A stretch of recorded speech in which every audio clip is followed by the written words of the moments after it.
Hi, everyone. Thanks for listening to another episode of Dogman Encounters Radio. I'm Vic Cundiff, and I'll be your host for the show. Before we get started, if you've had a Dogman encounter of your own and would like to speak with me, whether in private or on the show, please go to dogmanencounters.com and submit a report. I'd love to hear from you. I'm sure you'll remember Jay Tucker from episode 76. Well, Jay's come back to talk about some experiences he had close to Taylor, Mississippi a few weeks ago for tonight's show. Jay, welcome back to the show. Thank you. Jay, I don't need to tell you of all people about all the interesting phenomenon that's been going on around Taylor, Mississippi lately. From what I understand, you headed down that way last weekend and got some interesting information. Please tell us about that. The stories and information that I got, I carried a guy that has worked in that area a good bit. I'm not going to give his name or what he does, but he led me to some people that, after a little bit of convincing and sitting down, sharing some of my stories and some of their stories, they reluctantly opened up. And from what I understand is these creatures, I'm not exactly sure, I don't have my notes laying right in front of me, but either in the 40s or 50s, there was a family that got into a feud with them. I'm talking about they were just killing livestock. They couldn't, if you put a chicken on the yard, it would be gone that night. They were just feuding. It was like McCoys, but it was Dogman. They didn't call them Dogmen back then. I've got every name out there from Catamounts to the Hoopers. There was just so many different names. Boogers were mostly what everybody wanted to refer to them. And the giant wolves, hellhounds. That was the other word that we used. They would come down out of the Ozarks through Tennessee and everything like that every year.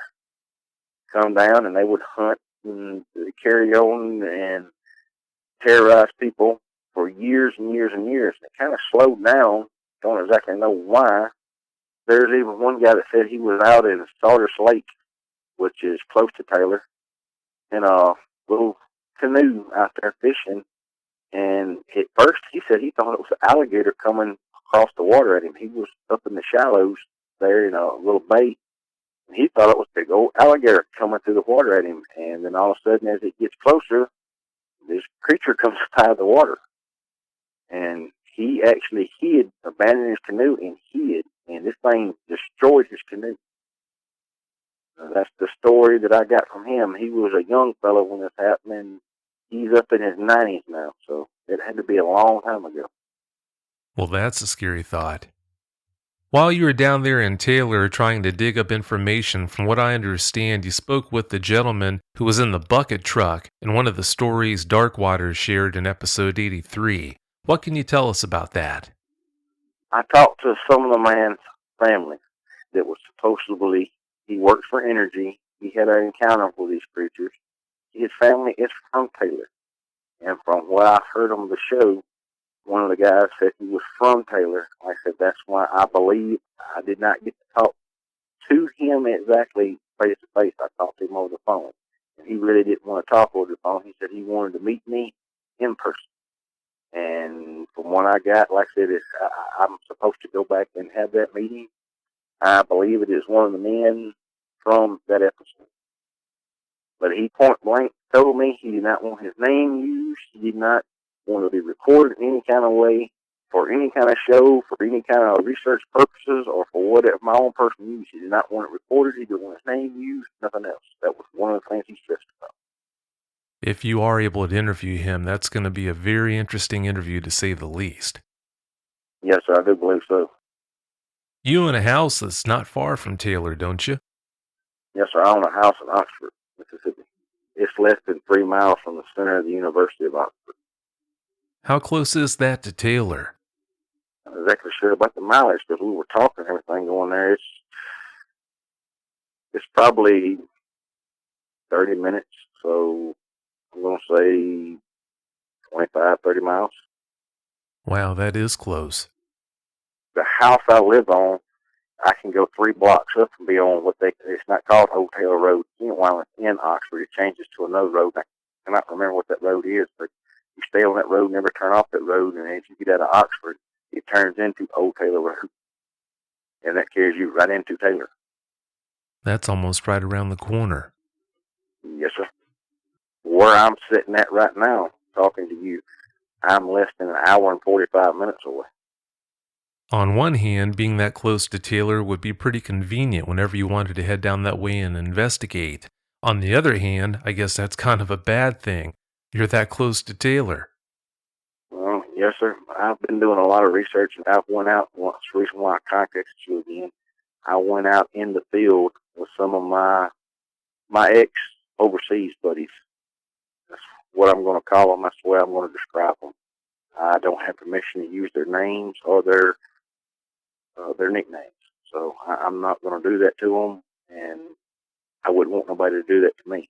But we've went out in an area over here close to where I live now that had some activity in it for research purposes. I never have went out to try to research any kind of cryptid before. The reason why I done this was simply because the first encounter I had scared the bejesus out of me. And like I said, I don't like being scared. I don't like not knowing what this animal is, how it functions, or if I need it to, what will make it go away. I stress to everybody the story and stuff I'm going to tell Vic. Do not try this unless you're willing to pay the ultimate price. Because live rounds, regular rounds that you go to Walmart, wherever you want to go buy your rounds at, will not hurt this creature. I'm going to say that again. They will not hurt this animal. Before you tell us about what went down on that stakeout you and your two friends went down there for, please tell us about your tactical background and experience and anything else that you bring to the table that you'd be at liberty to tell us about. Yes, sir. My father, he did 4 tours in Vietnam. He was a forward recon scout sniper. Nearly everybody in my family either has a military background or law enforcement. During his 4th tour in Vietnam, he was hurt. Could not perform his duties over there. So they shipped him back. But he did not want a discharge. So they sent him to Paris Island as a training officer, drill instructor. Whatever your listeners are used to hearing, that's what he got sent back for. He possessed a unique set of skills. When he was over there, his unit, what they specialized in was counter sniping. There were Viet Cong that were sent down to snipe our troops. Well, they taught themselves because there was no training back then. When I say there was no training, the military didn't even have proper sniper rifles. They used whatever they could find at the time to equip their soldiers for sniping. Most of them used Winchester Model 77s, Winchester 700s, stuff like that was what they went in the field with because the military didn't have a sniper squad. Well, like I said, they taught themselves everything they needed to know because there was no school on it. Well, when he got sent back over, the military decided, hey, look, this was such a effect over there, and we need to keep this going. We just don't need to disband it like they had for years and years and years. After every conflict, they decided to start a sniper school. My father just so happened to be one of the ones that helped with that school. And one of the things him and a couple of his buddies did was they didn't just teach how to snipe and how to shoot. They taught counter sniping, which is a whole different thing. I have the fortune and the unfortunate. Like I said, my father, being a military man, that's the only way he needed to raise me. Back whenever I was 14, 15 years old, before I could go off and go on vacation with some of my other family or go to my grandparents or whatever, I had to run boot camp. I'm talking about I'm 14 years old out there with grown men out there in the middle. So that's how he taught me discipline and how he kept up with me. I learned everything that I know starting out from my father. Because my father, when he was in boot camp, he met a man, I'm not going to give his name. You can do your own research and find it. A man that actually started Blackwater. He went through boot camp with him. Blackwater has been sold multiple times since then. When I went to work there, that's who owned it. My father called him because I could not join the regular military because I blowed my knee out when I was in high school football. Back then, if you had anything wrong, the military wouldn't take you. Now, if you can walk with your bubble gum at the same time, you can pretty much get in. I had the fortune to train with people all over the world, not just with Americans. I've trained with Spetsnaz, I've trained with Israelis, I've trained with Pakistanis before we got in conflict with them. I've trained all over the world. Some of the people I trained with, or two of them were people that I carried with me this weekend, people that I know would die for me and I would die for them.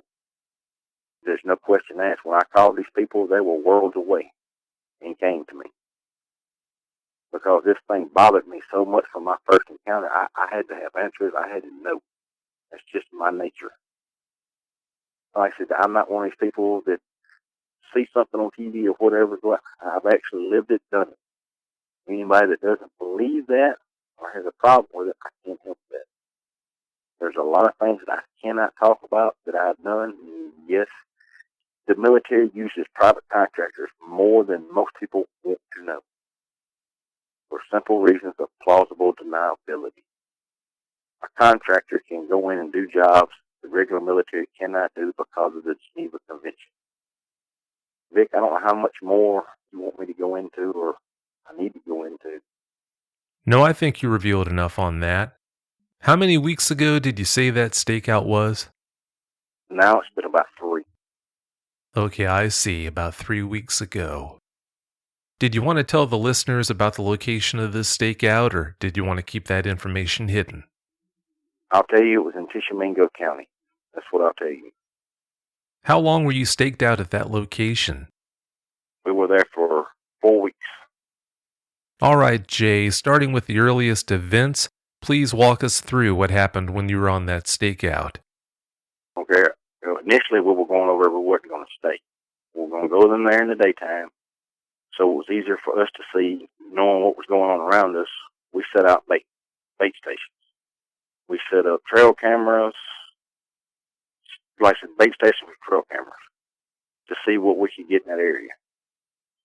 And we would come back to my house that's several miles from there. Well, our bait started being took, and we didn't know at first because it was, whatever was taking it was avoiding our trail cameras at first. And I don't understand if it was, at first we didn't know why it was doing it. Then after we realized, yes, this is what we're looking for, we found a place over there that had cabins for rent, and we rented a cabin so we could stay there 24 hours a day. Go in and out there during the night and day. All right. We started having some of our bait was odd things were happening. It would take, I want to say, bites out of our bait and leave it on top. Now, this is a trap. What we set up where just regular animals couldn't get to it. We had to actually manipulate a trap door, push your hand up inside of it, reach in the back. It's the only way you can get to it and get it out. Now, if an animal, small animal, would try to go in there and get this, but we did catch a couple of smaller animals that would go into the trap and try to get the bait out. It would trap them in there so they'd be there when we get back. This, you had to actually push down, reach in, while you were still pushing down on it, and pull it out. That's the only way you could get it physically out of there. Well, it would reach in, get it out, take bites out of it, and leave it on top of our cage. I don't know of any other animal will do that, do you? No, I don't. Okay. Like I said, we had trail cameras set up. At first, we didn't know why it was.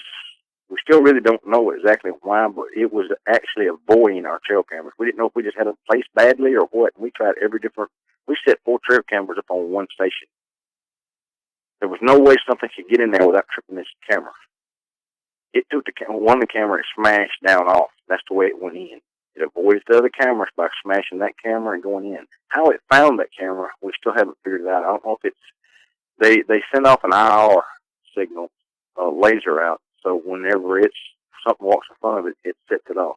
I don't know if it's seen that IR beam somehow, or it just sensed it, or smelled the camera or whatever, and we used every form of scent eliminator you can think of.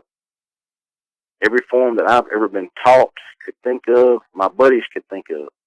And we're real good at this. And like I said, I used to carry guided hunt people out on guided hunts. Like I said, I know how to eliminate human odor. I don't know if it just smelled it or what, but it found those cameras and would eliminate those cameras. So we couldn't get a picture of it. Why it was doing that. Okay. So going from there, we decided to figure out what this was.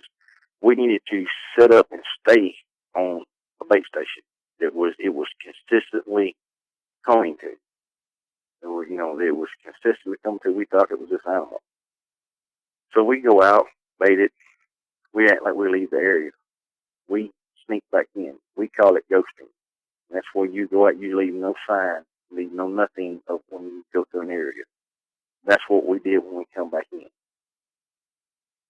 And like I said, after we did that for a little while, this creature come from the northeast corner of this property we were on.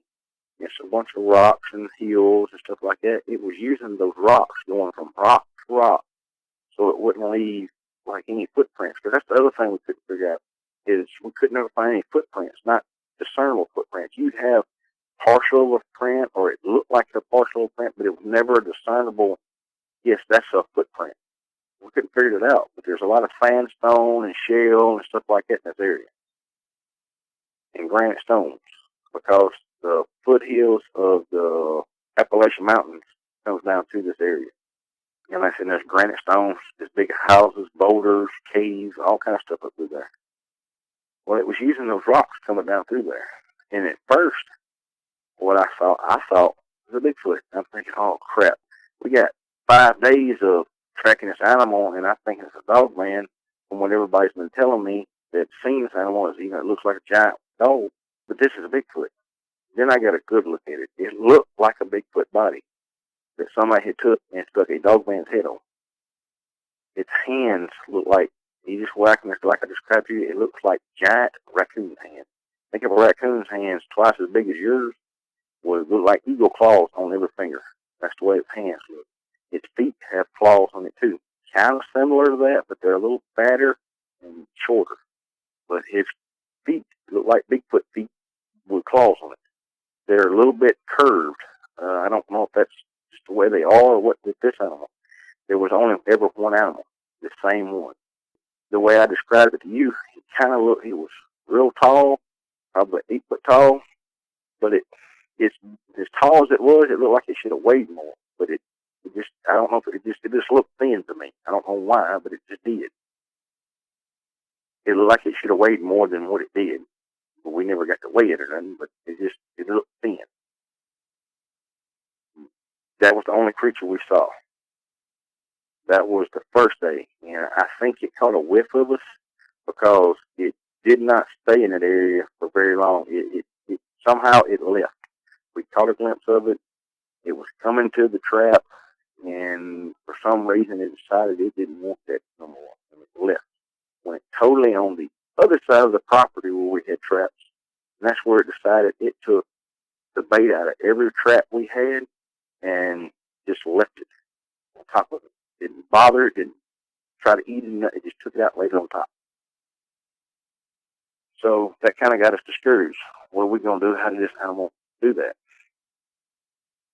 On the second day from that, this is the 6th day in, one of my friends that were with me talked me into letting them stay at one of the stations by themselves. They were by themselves. They were probably 300 yards away from us. We were each one stationed out a little ways from each other. And it started getting dark. It was probably about 7 o'clock, I want to say, because it done got dark. Like I said, it done got to where you couldn't see. And all of a sudden, we started hearing rounds go off. And we have radios. And we started calling to that person on the radio, and they didn't respond. And we just kept hearing rounds go off. They were still mobile and going because they have a fully automatic AK-47. Because what we went out with, what most people can't use, then they don't have. We went out with fully militarized weapons. They were using a fully automatic AK-47. I know 2 clip changes because it's fire, fire, fire, fire, fire, and then it's a long pause and it's fire again. My other friend is closer than I am. They go in to help my other friend as backup. They are carrying the M4 carbine, 5.56, full natal rounds. He empties the clip on it. Now, at this time, like I said, I haven't got there. I'm waiting for them to fall back to me because I'm the last person there. They finally make it back to me, and as they make it back to me, this creature, it's not really advancing straight towards them. It's kind of like taking its time and going over here and going over there, but it's not because they're firing at it. It's their rounds are not having any effect. They're hitting this animal. You can tell, you can see the impacts on this animal, but it's not doing any damage on this animal. It's like it doesn't even bother it. My friend, the second one, I'm gonna call him friend too. He's a large fella. His sidearm is a 50 caliber Desert Eagle with full metal jackets. He decides to start cutting loose with it because it's a larger caliber than his 5.56. It still has no effect on it. Finally, I start cutting loose with it. I'm shooting at it with a 308. I'm trying to take headshots, whatever I can. That kind of deterred it a little bit because it couldn't exactly see where I was firing from. It only seen them two first. Then it figured out, oh, there's three of them. Well, it kind of stayed off to the back, and that let us retreat out of the area, get back into safety, and it stopped following us. I don't know why it stopped following us, because it was definitely not scared of us, and we were not hurting it. I think we confused it more than anything. Well, for a couple of days, we had a brainstorm. We come back and, we were trying to figure out, well, this, like they were telling me, I watched the fur move on it. I know I center matched it. It did not hurt this animal. It was not affecting this animal whatsoever. So, probably 3 days go by, and we kind of regroup, and we get another game plan up. Now we're into the middle of the third week, I believe. I said it's about 3-4 days it went by. One of my friends, friend number 2, he is an ex-Army Ranger sniper. He has access to a 30-38 Lapua blue line that he has brought with him. He is using military-grade armor-piercing rounds. This round is designed to stop a vehicle's engine at 1,000 yards. That right there should tell you the firepower that it has in it. We use him as a lookout. He's to cover us. Our second backup is, okay, if our rounds are not hurting this animal again, and it gets on top of us, we have thermite grenades that he had access to that he brought. Our last resort, if this animal got on us, was to pop a thermite grenade and go out with a bang, because I did not want to be alive when this animal was trying to eat me. So we go out that third day. I said we're in the middle of the third week. We go back out. We set up our stations again. We go back to now. I forgot this. During this time that we're messing with this animal, there's a certain place that we can tell every night we hear this howling from. I'm talking about it's not a regular dog howl. Nothing like it. It's a weird howl, growl off in the distance. We finally track it back to where we find animal scat, stuff like that, up on this huge overlooked cropping rock. And my buddies started calling it the Howling Rock. That was just the thing they were calling, so we could have an idea of where, we're going to the Howling Rock. Well, we decide if that's where it's going every night at this certain time, that's where we're going to be at, and we're going to see if we can put this animal down and try to get a specimen to figure out what this thing is. We have him back about 300 yards from us. That's as far as he felt comfortable staying away from us, cover us. He had 338. Me and my other friend, we're going to be used as live bait. We go out. intentionally not being quiet, not being trying to be stealthy. We want everything around us to know we're in here. We even start playing like we're baiting the traps and everything. Well, we're over close to his hiding rock, and apparently he did not like it. This animal come in with every intention of ripping us apart. My buddy starts cutting down on it again. At 47, I cut loose with a M4 carbine. We run. I dumped 2 clips. I know at 40 and 50 yards, 2 clips. That's 40 rounds of 5.56 that did not hurt this animal. It was like shooting something out with an airsoft gun. It just kept advancing, and it looked like it had every intention in destroying us, and it wanted to do it. It knew that it was scaring us because we kept falling back. We had fallback position. We kept falling back, and then I got kind of cut off from my other buddy. They got to the safe zone fallout area, and I got kind of cut off because from hitting each other with crossfire, I had to go a different route. Well, that different route kind of boxed me in. I had nowhere to go. This animal now is advancing on me. I'm shooting it with my M4. I had my sniper rifle, 308. Fired 5 rounds with that off. Then I got down to my sidearm, which is a 9mm, and started pumping out rounds with it. My second friend finally got in a different position. He's now probably 150, 200 yards away from me. When all of a sudden, there's no mistaking a 338 when it goes off, especially if you're in the front of it with this report. This animal had the murkish, snarl look on me, especially when I'm kind of half down firing behind this big boulder, like it knows it's fishing to get me, and I'm dead.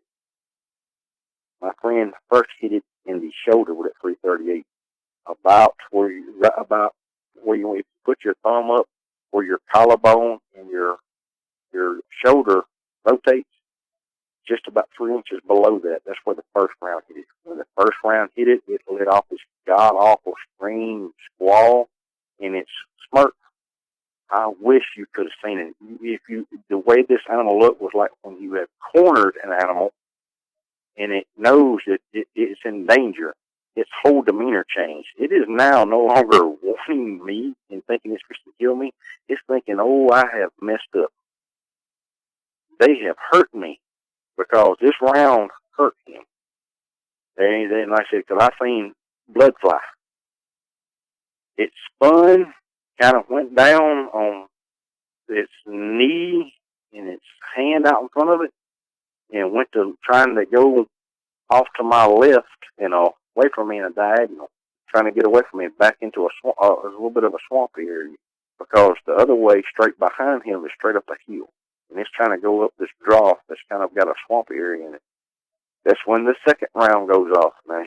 The first round, like I said, he was anywhere from 100 to 150 yards away from me, and he's shooting over my left shoulder about 3 feet from me. That's how close the rounds were coming the first round when it went off. That was to get him off me because the animal was only 25 feet away from me. Like I said, there's no doubt of what it was, how big it was, or what it smelled like, or what its intentions were. When I say it was close, I could see when I hit it with a 9mm, the rounds were deflecting off the animal and hitting the ground. Like I said, when he hit it the first time. The second time, it was probably 200 plus yards away from it, and he hit it in its left. Yeah, it's left. No, it's right thigh. It's right thigh, because it was opposite of the shoulder he hit him in the first time. He hit him in his right thigh, in the back, about, I'm going to say, 6 to 8 inches, like from where I'm going to say up from its knee. Up from its knee, the bigger part of its leg. And when he hit it, it spun him around, and he hit the ground in, and he hollered again. Well, then it's scrambling on all fours trying to get up this draw still. And there's this little bitty old road that crosses right there. My friend gets up, repositions, because it's got to cross this road to get into this little, not really a road, it's like a little path. A clearing little area. It's only a little clearing area right through there. It's got to cross that area he's trying to go to. He gets up, repositions, Now this animal, when it crosses, is about 500 yards away from him. He tries to center mass it as it's kind of getting up, going back down, getting up, going back down, and it keeps turning to look to see if we're following. We're not following it, but he's doing a pretty good job of knocking it down. We were hoping he would just go ahead and knock it down and stay down. And as it gets in this clearing, it kind of gets up midway. He said he was aiming for about where its belly button should be. There's no, we didn't see a belly button, but where your belly button would be, he kind of aimed center mass there. That way he could actually do a pass through, hit his backbone, and break his back and paralyze.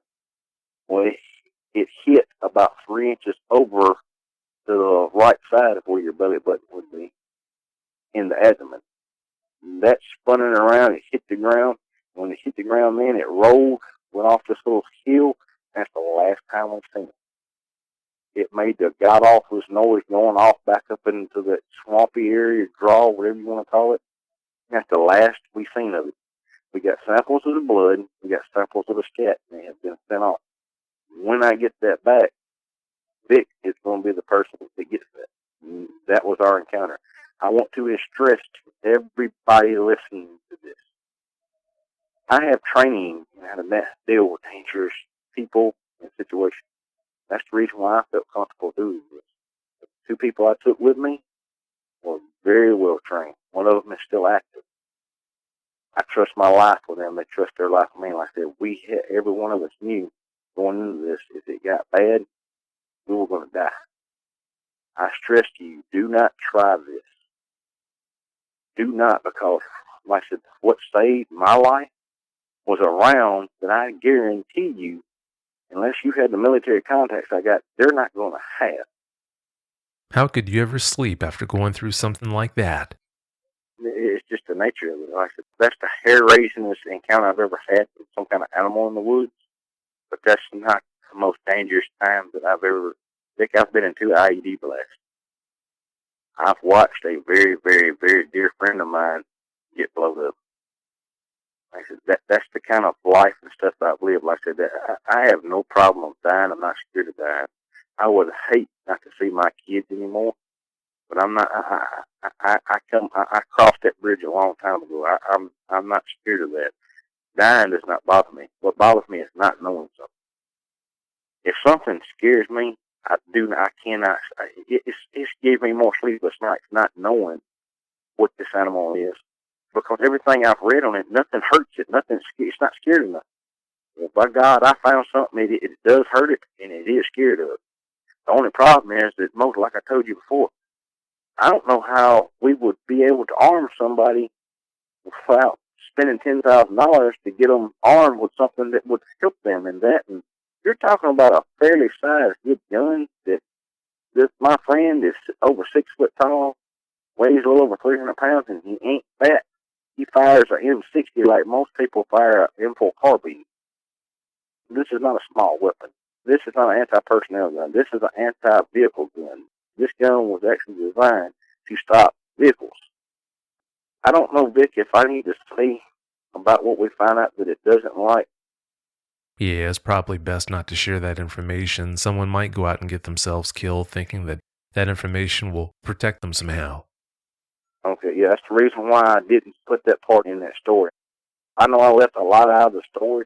But I don't want nobody to get hurt. I don't know how to tell the story without, unless it was set that way, and to tell, without giving more than I need to give away without somebody getting hurt. I do not want anybody to get hurt. Like I said, my family knows me. My wife, like I said, my wife, my kids know me. If something was to happen to me, they know that I died happy because I died doing something I believe in, something it meant something to me. And honestly, that's the way I hope to go. I did not want to die in my sleep regretting something I should have done or I could have done. I know that may sound stupid to a lot of people. No, I don't think it's stupid at all. I think it's just a way of life you've chosen. I don't know if you'd call it courage or just plumb stupidity. But like I said, if you've been around mechanics all your life, that's pretty much more than likely what you're going to do, and that's all you know, and that's what makes you happy. And that's like I said, I did what I knew to do. I quit because my health got bad for me, and that's probably because of what I used to do. and I felt like I would be endangering somebody else just for me to be out there. Well, that's admirable that the safety of the people around you was a lot more important to you than you continuing that on because you wanted to do that. I'm really impressed. Bouncing back to 2 weeks ago on episode 83, the guest was talking about her 22-year-old daughter who wanted to go to Taylor and investigate dogmen. What do you have to say about the idea of her doing that? Well, the easiest way I can answer you that, Vic, is I said, I don't mean to upset nobody. I don't mean to come across as arrogant. But I hope she kissed her mama goodbye, and I hope she gets all her affairs in order, because if you go looking for this thing, I'm telling you, you're going to find something you do not want to. Ask anybody that has had an encounter. They wish they'd never seen it. I wish now I'd never had my encounter because it wouldn't have stuck in me. Like I said, I have more sleepless nights about wondering if one of these things come into my house or get to my house or get around my kids, what am I going to do to stop it? Because everything that I've heard, I said, nothing stops these things and nothing scared them until what I found. And I said, I do not advise nobody to. Like I said, yes, I went down to Taylor to find some answers because, like I said, I did not realize until I talked to you again, like I said, I did not know there was different kinds. Like I said, the first one looked like a giant dog up on its back leg. This one looked like a scrawny Bigfoot that somebody took a big dog's head on. I did not know there were different kinds. There's so much unknown. Everybody wants to bash, and I get so upset when I hear these people talking about a Sasquatch expert, a Dogman expert. There are no experts. There's people out there trying to learn, but there's no way to be an expert. So I said, I keep finding different things every day, talking and learning. And like I said, I think some of the earlier Bigfoot stories that I've heard may have actually been Dogman instead of Bigfoot, because of the way they acted and the way people described them. Because, like I said, I've heard them called everything in the last weekend, from boogers to catamounts to hoopers. There's so many different names. Like I said, there's no telling how many different off-breed species or whatever they are. But no, I don't suggest anybody going to look for it unless you're ready to die. No, sir. That's just the way I look at it. Unless you're wanting to die, you have nothing else you want to do. I can't tell nobody not to do something I'm doing except for unless you want to die. Unless you want to get hurt.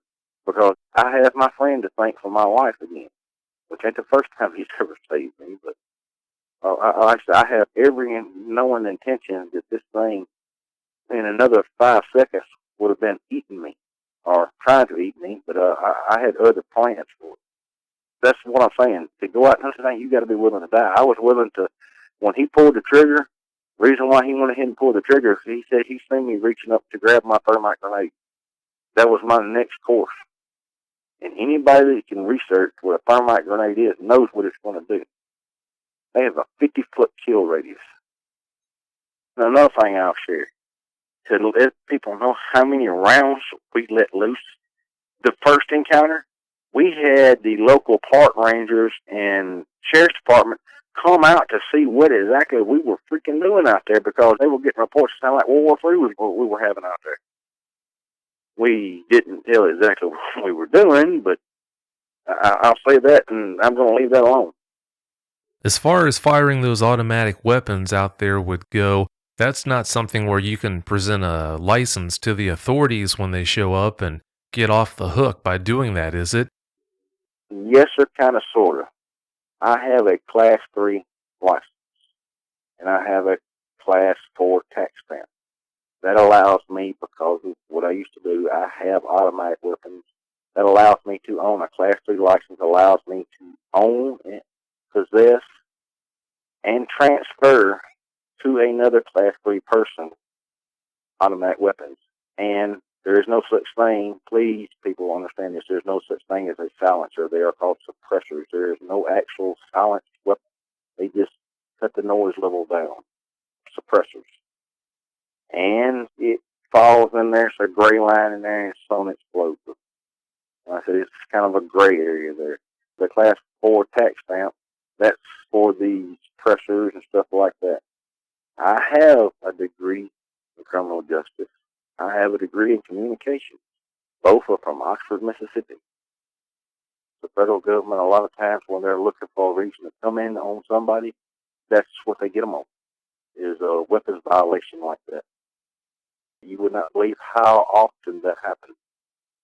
Jay, when that first round from that 338 Lapua hit the Dogman, can you talk more about the response you saw in the Dogman from being hit like that and consequently wounded? It seemed like at the time it went on forever, but there was about 2 to 3 seconds where this thing had this look in its eyes. It went from hunter to prey. It knew it had screwed up because we had heard it. Until we heard it, it was having fun. It was not worried about us at all. It was going to do what it wanted to at its leisure. As soon as we heard it, we made blood come out of it. It knew it had messed up and it wanted away from there. We tracked this animal back as far as we could, and then we couldn't find it. I said, where we tracked that, animals, when you wound them, they go to water. And if you got in the water and the water stopped the blood flow enough to where we couldn't track it by the blood, like I said, we looked for 3 more days. We were out there a total of 4 weeks. We could not find this animal. We lost all sign of this animal. I don't know if it went off somewhere and died or just left the area, but we did not find any more sign in that area. And if we did, we accomplished something I don't think nobody else has. We ran a Dogman out of his area. Yeah, I can't say I've ever heard of anyone else driving one out of an area either. Of course, you had the uncles that one of the guests talked about shooting and killing a Dogman in an earlier episode, but I can't recall anyone ever talking about a Dogman that they drove out of an area like that. Now, in the pre-interview, you told me about a group of people that were in the area where you were doing that stakeout, or I guess at least they were fairly close to you. Please tell us about them and what they were doing there. Yes, sir. There were park rangers, biology students. There were federal wildlife people out there. What they were doing is we've had a problem this year with a disease called blue tongue in our deer. What it is they drink themselves to death. They cannot get enough to drink no matter how much they drink. You'll find several deer grouped up around water sources, dead. And that's what it is. They drink themselves basically to death. They're trying to find out if that blue tongue can be passed on to other animals, like the predators and the varmints that come out and eat on those dead bodies from those deer. What got us in the area we were starting in was several reports that we have an overabundance of coyotes. In the area we were in a 2-mile block, we counted 9 different groups of coyotes. Not small groups either. We're talking about where the smallest group had 9. There was one group that had 12 coyotes during that time. That's what they were out studying. And they said the coyote population was acting weird. And the small rodents and stuff like that, the possums and stuff like that, the raccoons and stuff, they were finding less and less of those animals, which would, of course, be contributed to the high number of predators in that area. But they were worried about seeing if those coyotes could contract some form of that blue tongue and pass it on or carry it out of the area. Well, that sure is a scary thought, thinking about all those people who were running around in the area while that Dogman was loose with blood on its mind. Yes, sir. Luckily, they were, I'm going to say 5 to 6 miles south of where our area was that we were actually using. But like I said, I believe these animals have a huge range.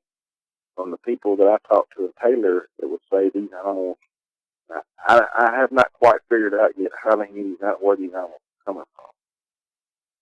But they told me, like I said, they were coming out of the Ozarks and out of Tennessee and coming down, and they would stay down. I'm not going to say the months and stuff like that because I haven't got all my facts and research all together yet. But for more than 6 months, they would come down and stay down here and then go back up that area. Well, that's probably 50, 60-mile area. That's a huge area. Yeah, that is a big area. When all this was going on, did you ever smell anything from that Dogman? Oh, yes, sir. What I was telling you, it smelled like dead animal. It was the stinkiness Doesn't smell like a Squatch. Squatch, it does have a musty, something, well, not all the time, but sometimes they have a musty, like skunk or whatnot. No, this smelled like dead, rotting, just decay, just stink. If you've ever come up on a dead animal in the woods, that's what it smelled like. That death decay smell. That's the easiest way I can describe what it smelled like. Like I said, I was 25 feet from this animal. There's no doubt that what it was, no, it was not a Bigfoot. If you wanted to believe that it was a Bigfoot, I'm sorry to tell you, you're wrong. This was not a Bigfoot. Like I said, there's no doubt what this animal was. There's no doubt what I shot at. Like I said, I seen the rounds hit and go into the dirt. And it did not phase this animal. We got hair samples, we got blood samples, we got scat samples. You can't convince me this was no Bigfoot. Ain't no Bigfoot. I've seen several Bigfoot, like I told you before, and had to show them Bigfoot out with Australia. This was not a Bigfoot. This was a Dogman. Like I said, I didn't know they looked like that, but the first one I seen did not look like this one. This was a Dogman. Well, you'll have people who swear up and down that what you encountered down there was a kind of Sasquatch. There's not much you can do about that, but at least you realized that it was a Dogman and not a Sasquatch.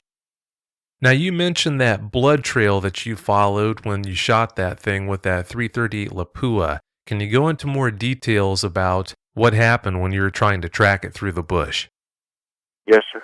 After it kind of rolled down this hill after you took the last shot at it, it went out of sight.